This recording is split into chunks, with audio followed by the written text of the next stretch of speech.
Hello and welcome to the Business Standard Morning Show. I'm Nazia Iqbal. Let's take a look at the stories for the day.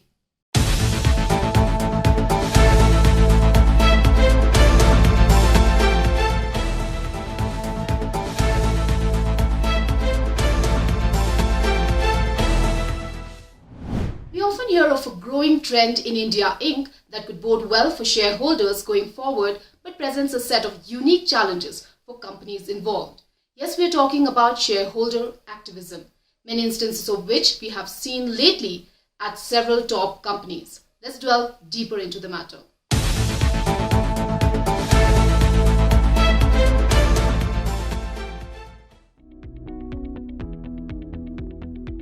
For some time now, experts have held that the phenomenon of shareholder activism is in a nascent stage in India. But there can still be no doubt that cases of shareholder activism are on the rise in the country.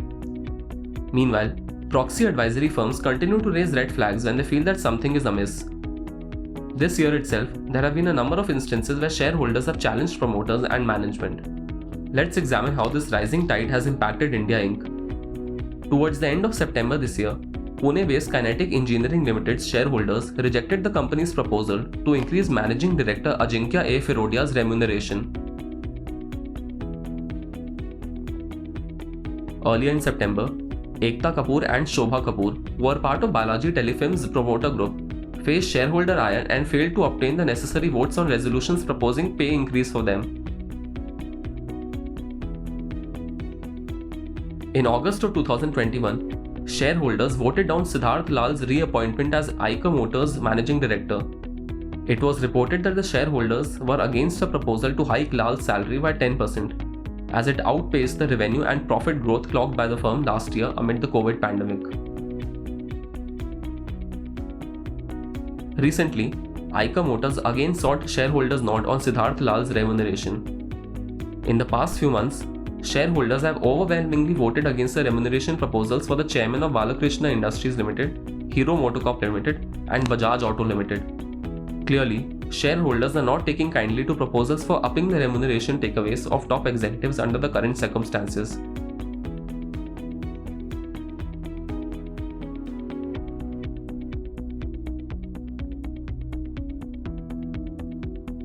But that's not the only angle of attack amid the rising tide of shareholder activism. Consider the Z case, for instance.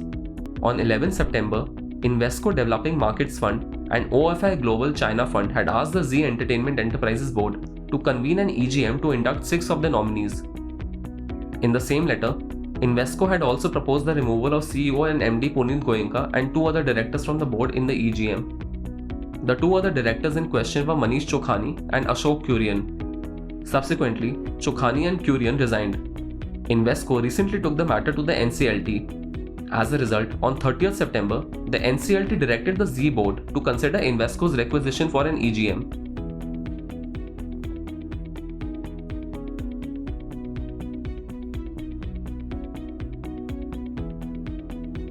Even one of the biggest names in India Inc. has been a target of shareholder activism.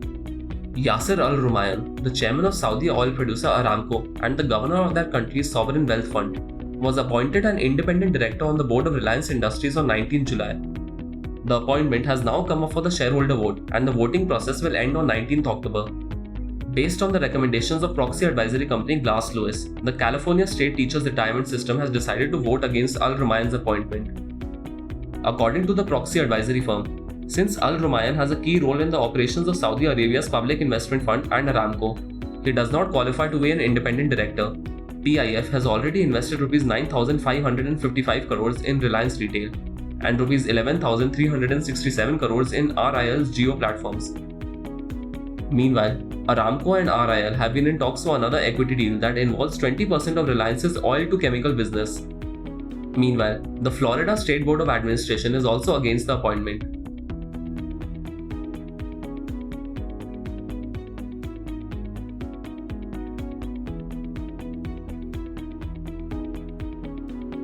Only time will tell how things will play out in some of these evolving cases.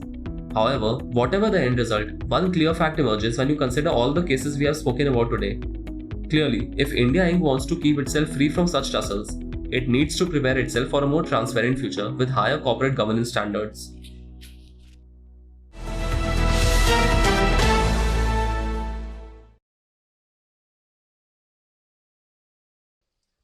along with WhatsApp and Instagram, now has a user base of about 400 million in India. Now, how does it plan to tap the next 800 million? In this exclusive interview, Facebook's India Managing Director Ajit Mohan discusses the social media giant's plans in the country with Surajit Dasgupta.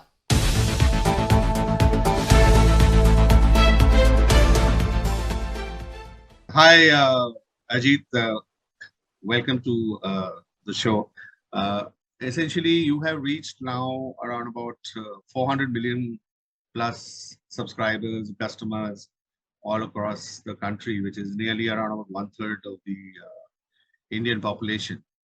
The question is that what next? How do you reach the next 800 million people in this country, and which is still not using any of your products? I think we have more than 600 million people online today, and I think it absolutely is the right thing for everyone to be online, and for the internet to be inclusive and the power of the internet to be available to everyone.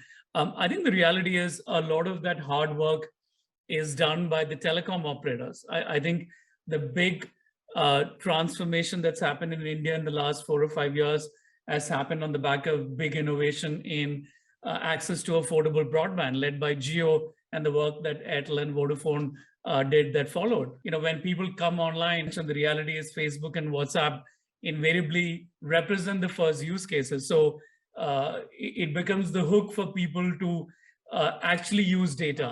And our focus is on making sure that we are building products that are inclusive, that there is no barrier in terms of people being able to easily understand them, be able to use them. And more, I think we're thinking very hard on the agenda of inclusion, Surajit, including on gender. You have now around about 4 different kinds of platforms. How do you integrate and how do you monetize this? Facebook and Instagram essentially allow companies to reach consumers that are likely to have an affinity towards their product or service globally. I think that's been the big shift that's happened in the last few years, is that it's very easy to find your potential customer. You're not constrained by geography. You're not constrained by the ticket size as well. You don't need to spend a lot of money to discover what is working for you as a marketer or a brand manager or as a company looking to drive explosive growth. You can spend a small amount of money on Facebook or Instagram, see the impact, and then scale it. Companies starting up, quickly discovering what's working for them and scaling up to build national and global businesses over a period of months. What would have taken years, our ads are of value to consumers. It's built on signals that we have based on what they do on our platforms. You've also looked at putting in some equity in a lot of startups. What is your strategy there? Are you very choosy of the companies that you look at, or is there a particular area which you are looking at, or what is the thinking behind identifying those companies? Because there's so many companies in India which are looking for funds, and everybody they are getting funds also. Great question, Surajit. As you pointed out, we have made 2 minority investments in India, outside, of course, of the big partnership and investment in Jio platforms.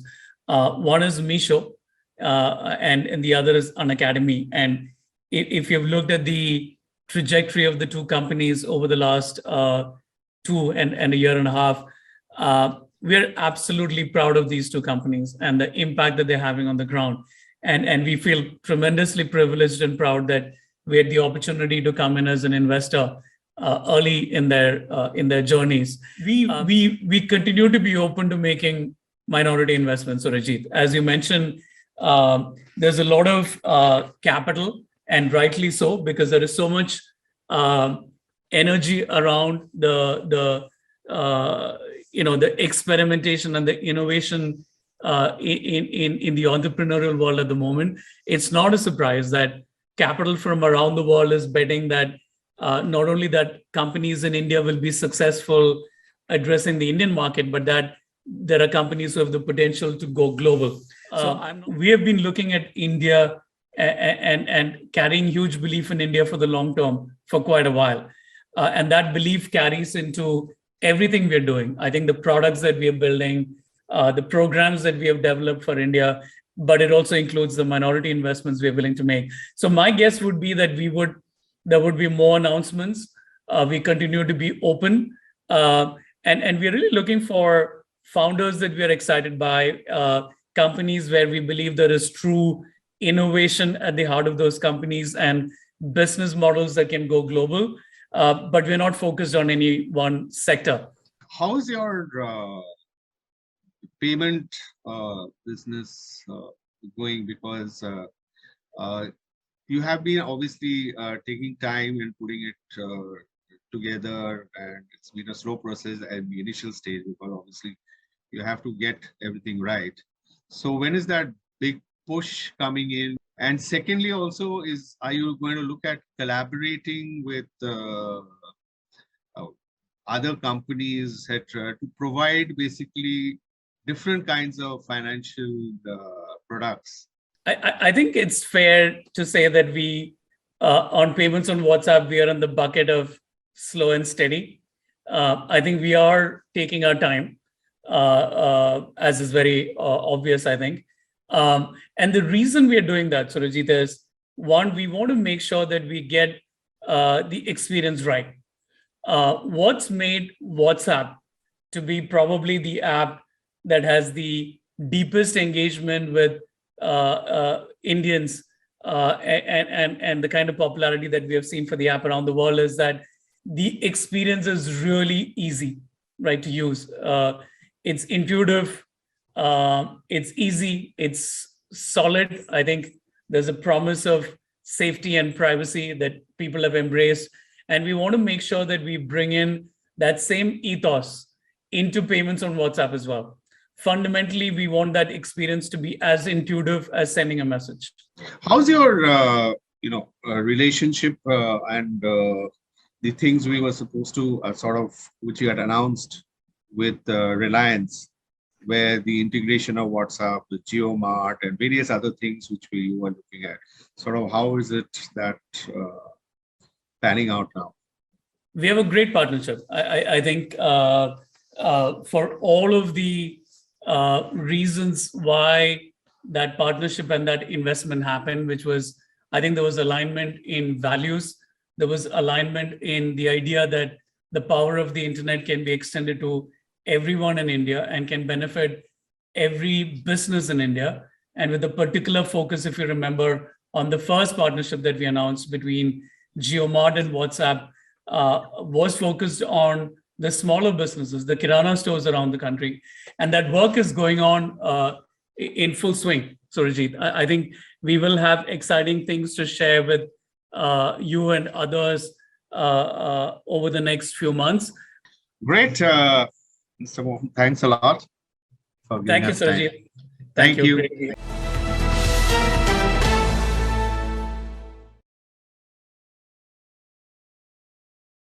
Most markets across the globe witnessed profit booking as developments in China and a spike in crude oil prices dented sentiment. China's power crisis is hitting Asia's largest economy. Back home, increased power and gas prices have fanned inflation fears, just when the RBI is scheduled to meet for its bi-monthly policy meeting. Against this backdrop, what lies ahead for the markets this week? Let's find out.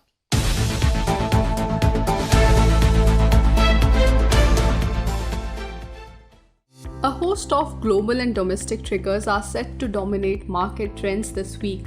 A combination of slowing growth, hawkish tone by central banks, China power crisis, fading fiscal stimulus, and nagging supply chain bottleneck hit global equities last week, flagging concerns of a long-due market correction. Overall, analysts believe energy woes emanating from China will likely dominate the markets in the near term. Christopher Wood, who is Global Head of Equity Strategy at Jefferies, wants investors to be prepared for higher energy prices and more pressure on OPEC from Washington to pump more oil despite the Joe Biden's administration's decarbonization agenda. Although back home, Gaurang Shah, who is Senior Vice President at Decoded Financial Services, believes the crisis will be temporary. So honestly speaking, I don't see any meaningful reason why the oil prices or gas prices have gone up so much. The only thing that I could read into is that the global supply that was coming in from Russia as far as gas is concerned has taken a little bit of backseat. And because of the unfortunate development in UK and Europe, you've seen the escalation in terms of the energy prices in those parts of the geographies. If you look at the otherwise scenario, I don't see any bigger economy like India and China which has suddenly come up on the horizon as far as consumption is concerned. So this is just a momentary kind of a spike up. I think once the situation gets normalized, we'll see again energy prices coming down to a great extent. But for the time being, India being largely dependent, almost about 70-75%, I think there is a little bit, and you have on the other side, you have some weakness in the rupee also, which is very close to 74 to dollar mark, if I'm not mistaken. Nonetheless, the benchmark Sensex and Nifty declined over 2% each during the past week and ended at 58,765 and 17,532 levels respectively. According to the FNO data, the broader 50 share index is likely to trade within a range of 17,300 to 17,800 this week. The index can fall to 17,000 levels if it breaches the support level of 17,350. As regards the Nifty Bank Index, it will trade between 36,500 and 37,500. Among domestic triggers, the Reserve Bank of India's 3-day monetary policy meeting, services PMI data, and September quarter earnings will sway the markets this week.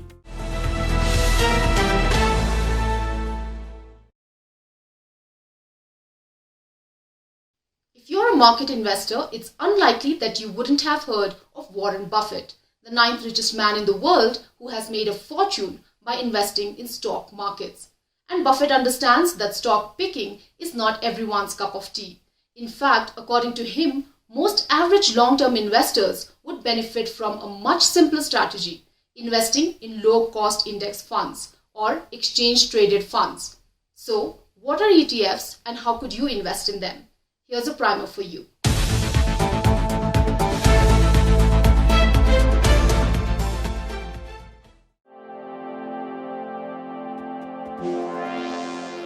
My regular recommendation has been a low-cost S&P 500 index fund.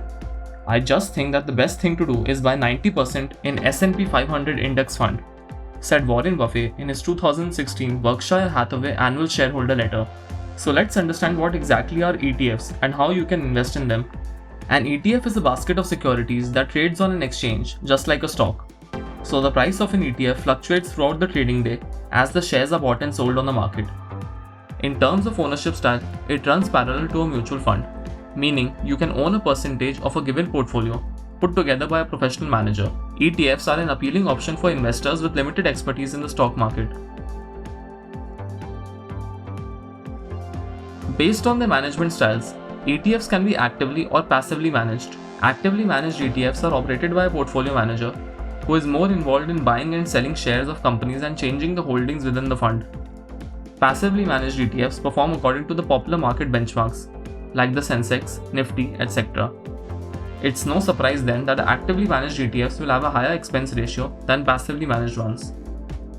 Further, there are equity, gold, debt, and currency ETFs based on the type of investments. There are 3 parameters that you can look at while investing in ETFs: expense ratio, tracking error, and liquidity. Expense ratio determines how much of your investment in a fund will be deducted annually as fees. Ideally, investors should go for funds with a low expense ratio. Tracking error is the divergence between index return and the ETF return. It can impact your returns. Liquidity is important in ETFs. If an ETF is not very liquid, you may not find buyers when you want to sell them. So what are the pros and cons of investing in ETFs? Among the pros, there is the low cost than mutual funds as the expense ratio is as little as 0.25. They don't require a minimum investment. They offer access to many stocks across various industries and sectors. Simplicity, as most ETFs track large cap indices like Sensex, Nifty, BSE 100, Nifty 100, Nifty Next 50, etc. They are flexible and more liquid than mutual funds. Among the cons, they are susceptible to volatility. Actively managed ETFs can be expensive.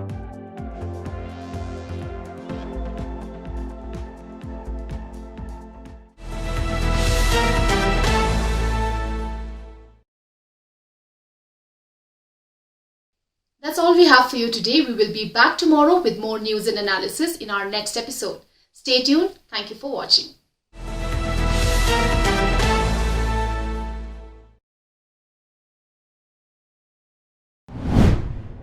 If you like this video, share it and subscribe to Business Standard. For more news, views and insights, log on to www.business-standard.com. Do also follow us on YouTube, Twitter, Facebook, Instagram, Telegram and LinkedIn.